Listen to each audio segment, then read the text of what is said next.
મિત્રો, જેમ આપણા શરીરને જીવતું રાખવા માટે આપણને ઓક્સિજનની જરૂર છે, તેમજ વિશ્વાસને ટકાવી રાખવા માટે પ્રાર્થનાની જરૂર છે. પ્રાર્થના વિશ્વાસીના જીવનનો શ્વાસ છે. તે શું તમે જાણો છો?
કેમ છો દર્શક મિત્રો?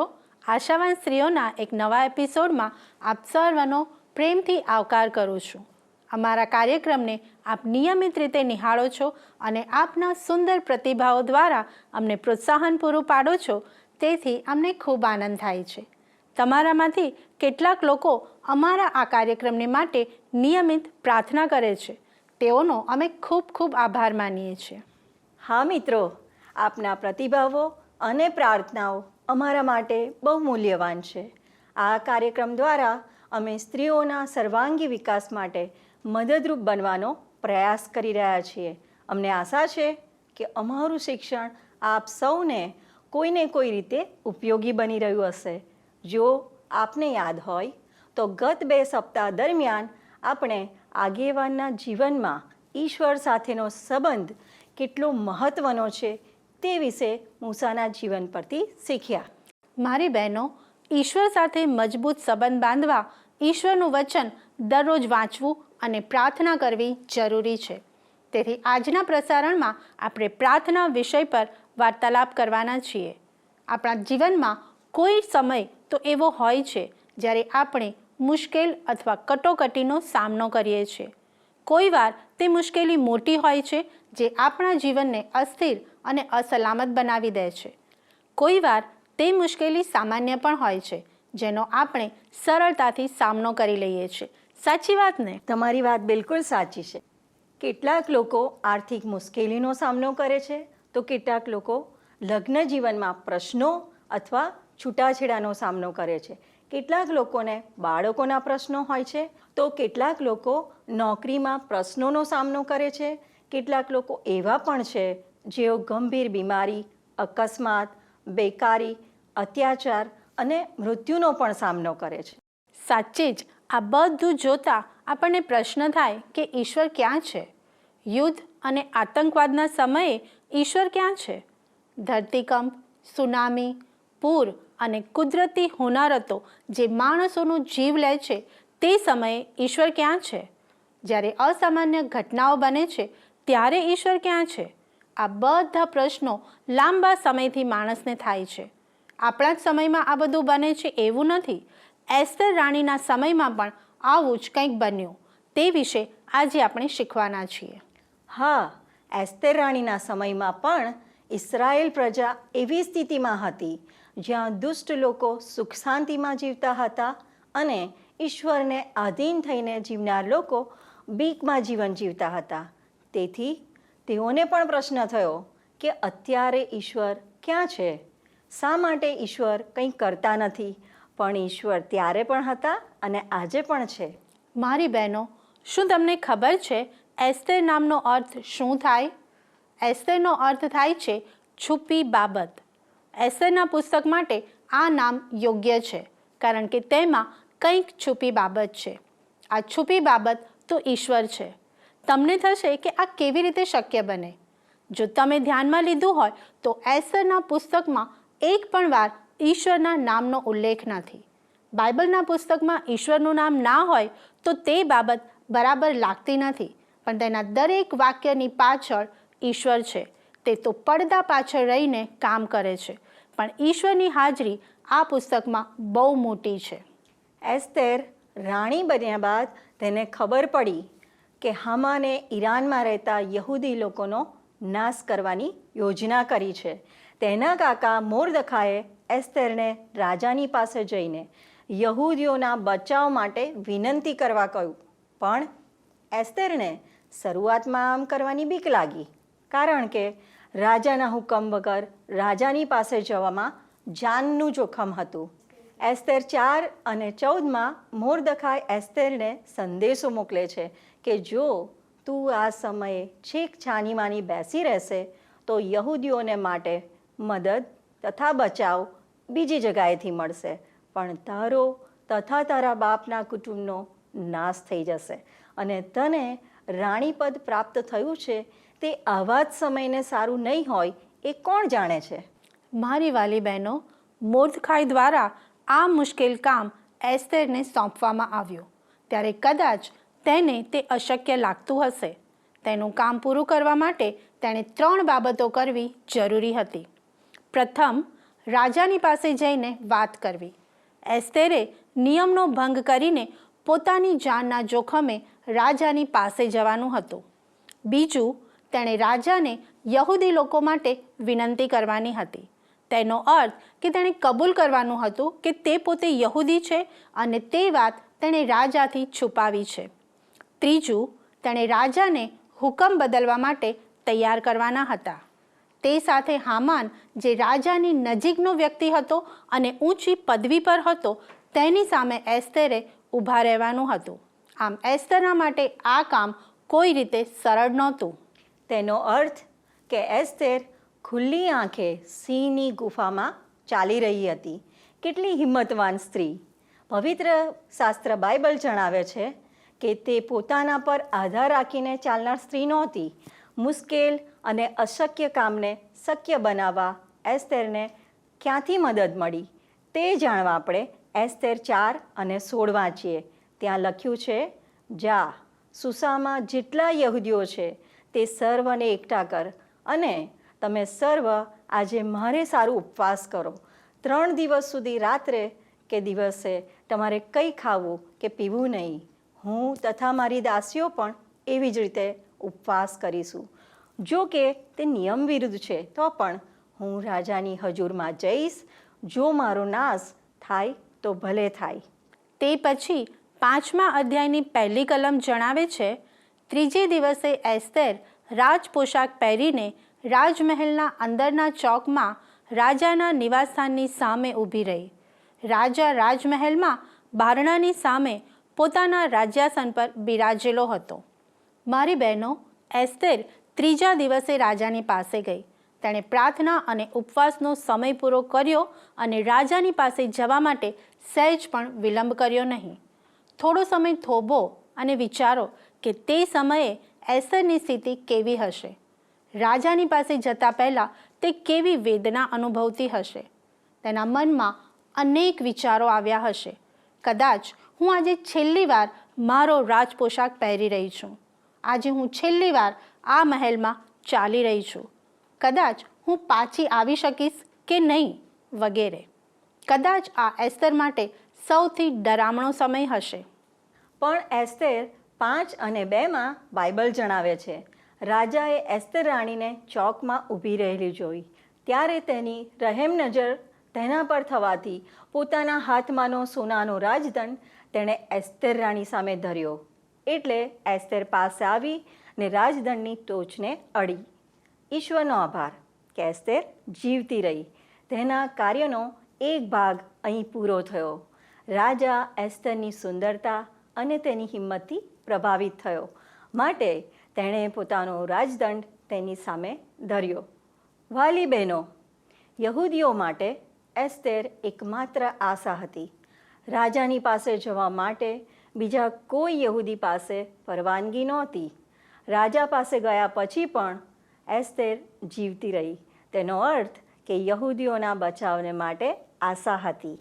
પ્રિય બહેનો, એસ્તેરે મુશ્કેલ લાગતા કામનો હિંમતથી સામનો કર્યો. તે પણ આપણા જેવી જ સ્ત્રી હતી. આ જીવન મુશ્કેલીઓથી ભરપૂર છે. આપણે અઘરા નિર્ણય લેવા પડે છે. એસ્તેર પણ તે અઘરું કામ કરવા ઈશ્વરની શું ઈચ્છા છે તે શોધવા રાહ જોઈને બેસી રહી શકી હોત. ઈશ્વરે તેને કોઈ સ્વપ્ન, દર્શન કે ભવિષ્યવાણી આપી નહીં. ગંભીર પરિણામો સાથે નિર્ણય લેવા માટે એસ્તેર જવાબદાર હતી. આપણા જીવનમાં કોઈ મુશ્કેલ સ્થિતિ આવે ત્યારે આપણે નિર્ણય લઈ શકતા નથી. આપણે આવા સમયે શું કરવું જોઈએ? મારી બહેનો, એસ્તેરના જીવન પરથી આપણે પણ શીખીએ. ઈશ્વરના વચનને વિશ્વાસુ રહીએ. ઈશ્વરની આધીનતામાં જીવન જીવીએ. આપણા સ્વજનો કે મિત્રો જેઓ વિશ્વાસમાં મજબૂત છે તેઓની સલાહ લઈએ અને સૌથી અગત્યની વાત, પ્રાર્થના કરીએ. તે પછી જ આપણે નિર્ણય કરીને વિશ્વાસ સાથે આગળ વધીએ કે ઈશ્વર આપણા માટે તે કામ કરશે. જ્યારે આપણે એસ્તરની માફક તે ઈશ્વરના હાથમાં સોંપી દઈશું ત્યારે આપણે અશક્ય કામોને પણ સરળતાથી પૂરા કરી શકીશું. શું તમે આ બધી બાબતો કરવા તૈયાર છો? આવો રે સાથીઓ, પ્રાર્થનાનો વખત છે. ભક્તિ થકી શક્તિ મળે ઈ શુદ્ધ છે. આવો રે સાથીઓ, પ્રાર્થનાનો વખત છે. ભક્તિ થકી શક્તિ મળે ઈ શુદ્ધ છે.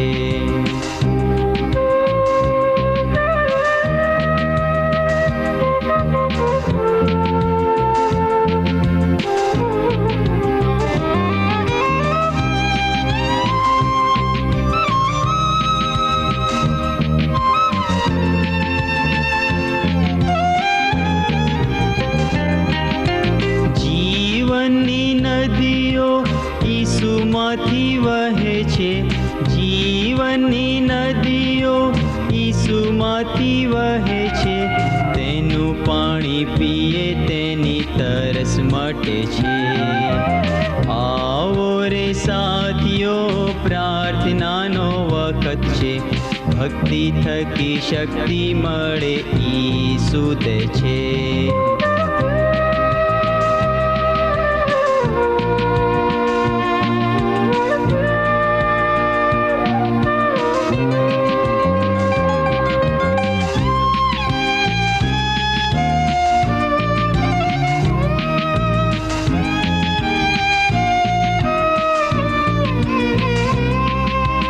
જીવનની રોટલી આકાશમાંથી આવી છે.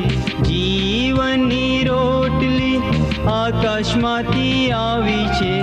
તેને ખાધે ભૂખ ભાગે મન ધરાશે. આવો રે સાથીઓ, પ્રાર્થનાનો વખત છે. ભક્તિ થકી શક્તિ મળે ઈ શુદ્ધ છે.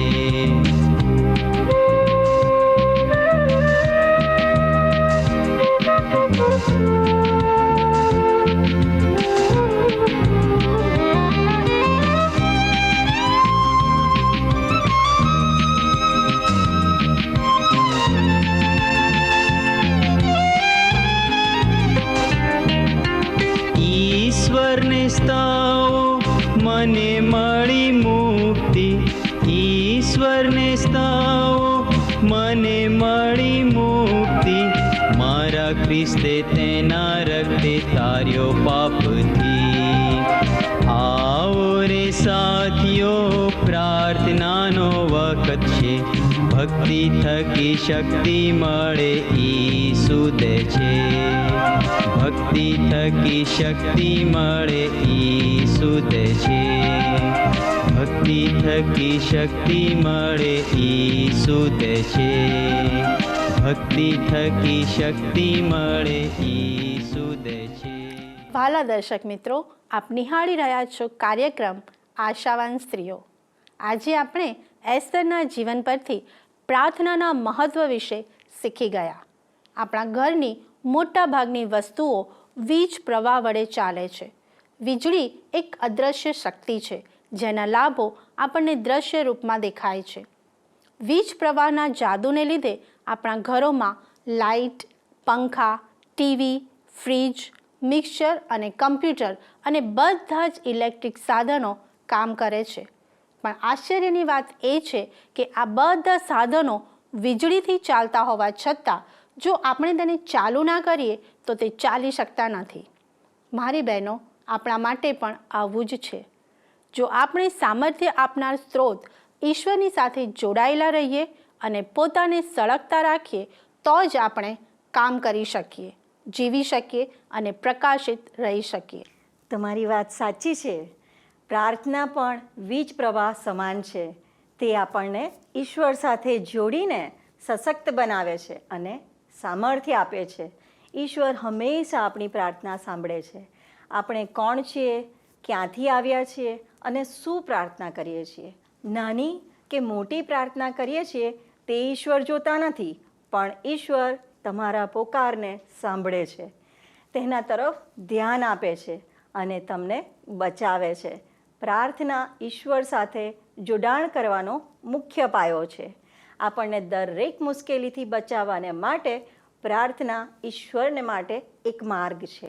હા મિત્રો, પ્રાર્થના એક ચાવી છે અને વિશ્વાસ તે દ્વારને ખોલે છે. પ્રાર્થના આપણને સામર્થ્ય આપે છે, શુદ્ધ કરે છે અને ભરપૂર જીવન પણ આપે છે. નિત્ય પ્રાર્થના કરવી તેનો અર્થ છે કે દરરોજ ઈશ્વરની હાજરીમાં બેસવું. તેથી જ્યારે પણ તમને એકલતા લાગે અથવા જગતની બાબતોના બોજથી તમે દબાઈ ગયા હોય એવું લાગે ત્યારે હંમેશા પ્રાર્થના કરો, નિત્ય પ્રાર્થના કરો અને સતત પ્રાર્થના કરો. એસ્તેરે પણ તેના માટે અશક્ય લાગતા કામને માટે પ્રાર્થના કરી અને યહૂદી લોકોને પણ પ્રાર્થના કરવા કહ્યું, જેથી તેને ઈશ્વરની સહાય મળે. વિશ્વાસીઓ તરીકે આપણે મુશ્કેલ સમયમાં એકબીજાને નૈતિક ટેકો પૂરો પાડનાર બનવાનું છે. જ્યારે પણ આપણા જીવનમાં સંકટ આવે ત્યારે આપણા સહવિશ્વાસીઓને તેની જાણ કરીએ, જેથી તેઓની પ્રાર્થનાના ટેકા દ્વારા આપણને ઈશ્વરનું સામર્થ્ય મળતું રહે.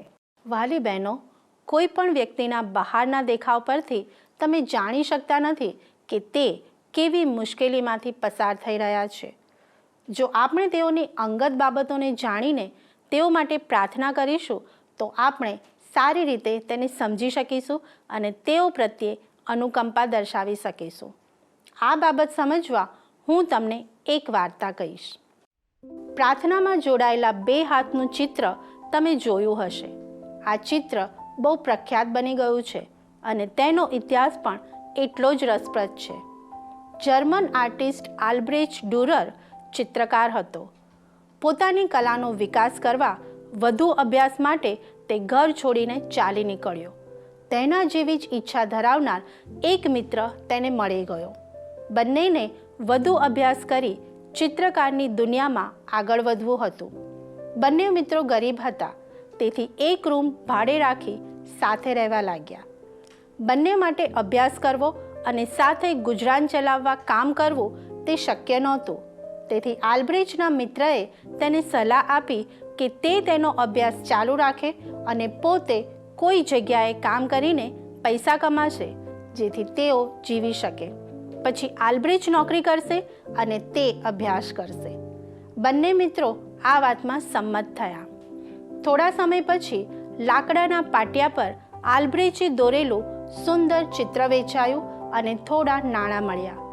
તેથી શરત પ્રમાણે હવે અભ્યાસ કરવાનો વારો તેના મિત્રનો હતો. પણ તેના મિત્રએ તો સખત મજૂરી કરી હતી, તેથી તેના હાથ ખરબચડા થઈ ગયા હતા અને તેની આંગળીઓ ચિત્રકામ માટે નકામી બની ગઈ હતી. હવે તે અભ્યાસ કરી શકે એમ નહોતું. આલ્બ્રેchtને આ જાણીને બહુ દુઃખ થયું. એક દિવસ સાંજે આલ્બ્રેcht કામ પૂરું કરીને ઘરે આવ્યો. તેણે જોયું તો તેનો મિત્ર 2 હાથ જોડીને પ્રાર્થના કરી રહ્યો હતો. તે જોઈને આલ્બ્રેchtને વિચાર આવ્યો કે મારા મિત્રના પ્રાર્થનામાં જોડાયેલા 2 હાથનું ચિત્ર હું દોરીશ અને દુનિયાને બતાવી આપીશ કે તેણે મારા માટે કેટલો બધો ભોગ આપ્યો છે. આમ હું મારા મિત્ર પ્રત્યેનું ઋણ અદા કરીશ. જે હાથોએ મારા માટે મજૂરી કરી છે તે હાથોને હું અમર અને પ્રખ્યાત બનાવી દઈશ. આમ પોતાના મિત્ર પ્રત્યે આભારની લાગણી સાથે આલ્બ્રેચે પ્રાર્થનામાં જોડાયેલા બે હાથનું સુંદર ચિત્ર દોર્યું, જે આજે દરેક લોકોનું પ્રિય ચિત્ર બની ગયું છે. તે આપણને યાદ અપાવે છે કે કેટલીક વાર તમે આપેલા બલિદાનો વિશે કોઈ જાણતું નથી, પણ ઈશ્વરની દ્રષ્ટિમાં તે મૂલ્યવાન છે.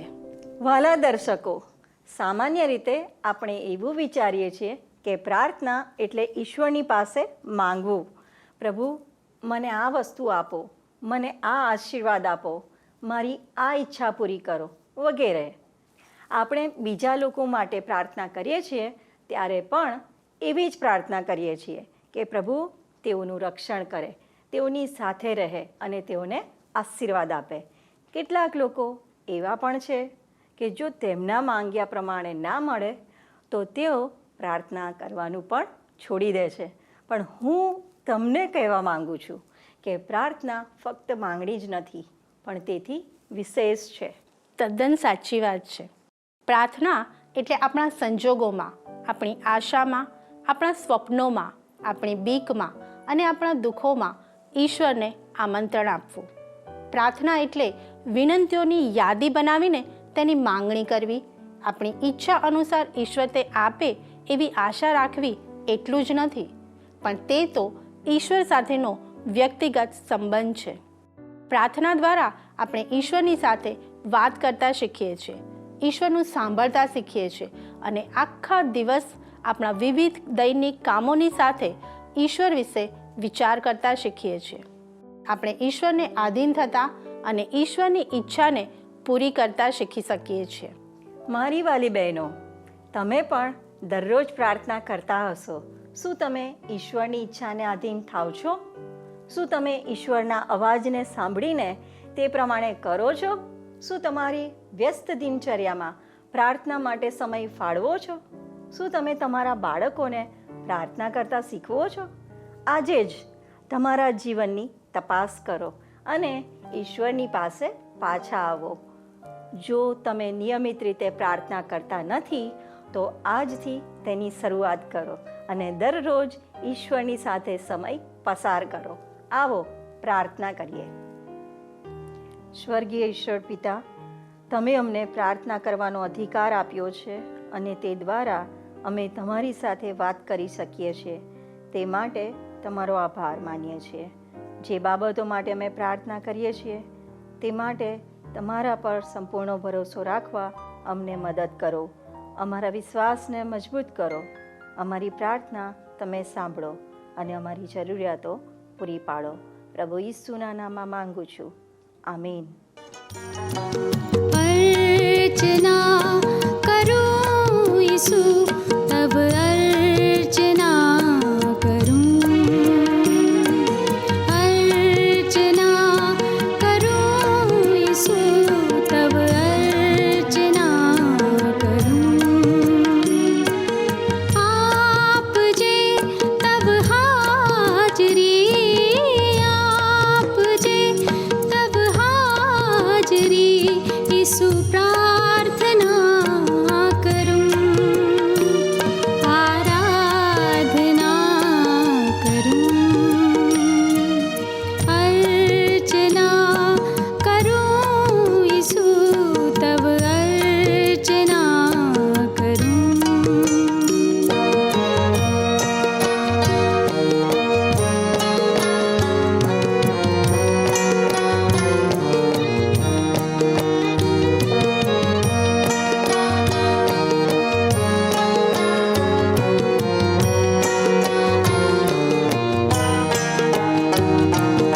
वचनो प्रभुजी आप तारा, पापो भूसाए मारा.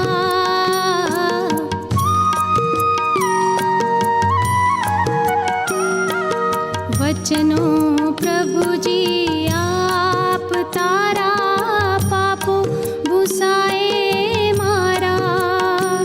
प्रभु पापो भूसाए मारा, आराधना करूं, अर्चना करूं यीशु, तब अर्चना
મિત્રો, આજે આપણે શીખ્યા કે પ્રાર્થના અદ્ભુત બાબતો કરી શકે છે. જીવનની સમસ્યાઓ અને મુશ્કેલીઓનો સામનો કરવા માટે તમારે અને મારે ઈશ્વરના સામર્થ્યની જરૂર છે. પ્રાર્થના આપણને અમર્યાદિત સામર્થ્ય અને શક્તિ પૂરી પાડે છે. ઈશ્વર કદી એવા વ્યસ્ત હોતા નથી કે તે આપણી પ્રાર્થના ના સાંભળે. મારી બહેનો, ઈશ્વર આપણા દરેક પ્રશ્નો, ઈચ્છાઓ અને જરૂરિયાતોને હંમેશા ધ્યાનમાં લે છે. તે આપણી પ્રાર્થનાઓને પણ સાંભળે છે અને યોગ્ય સમયમાં તેનો જવાબ આપે છે. ઈશ્વર તેમના સમયમાં જવાબ આપે છે, આપણા સમયમાં નહીં. તે યાદ રાખીએ. એસ્તરના જીવન દ્વારા આપણે પણ પ્રાર્થનાના પરાક્રમ પર વિશ્વાસ રાખતા શીખીએ. મિત્રો, અમારો સમય હવે પૂરો થવા આવ્યો છે. આજના કાર્યક્રમ વિશે આપના પ્રતિભાવો અમને આ સરનામા પર મોકલી શકો છો. જો આપ ફોનથી અમારી સાથે વાર્તાલાપ કરવા માંગો છો તો તે પણ કરી શકો છો. અમારો સંપર્ક નંબર છે 94 29 37 55 12 9429375512. આ નંબર ઉપર આપ SMS અથવા વોટ્સએપ પણ કરી શકો છો. ઈશ્વર આપને પ્રાર્થનામય જીવનમાં આગળ વધવા સહાય કરે એ જ પ્રાર્થના તથા શુભેચ્છા છે. ધન્યવાદ. શું તમને આ કાર્યક્રમ ગમ્યો? અત્યારે જ અમને મિસ કોલ કરો.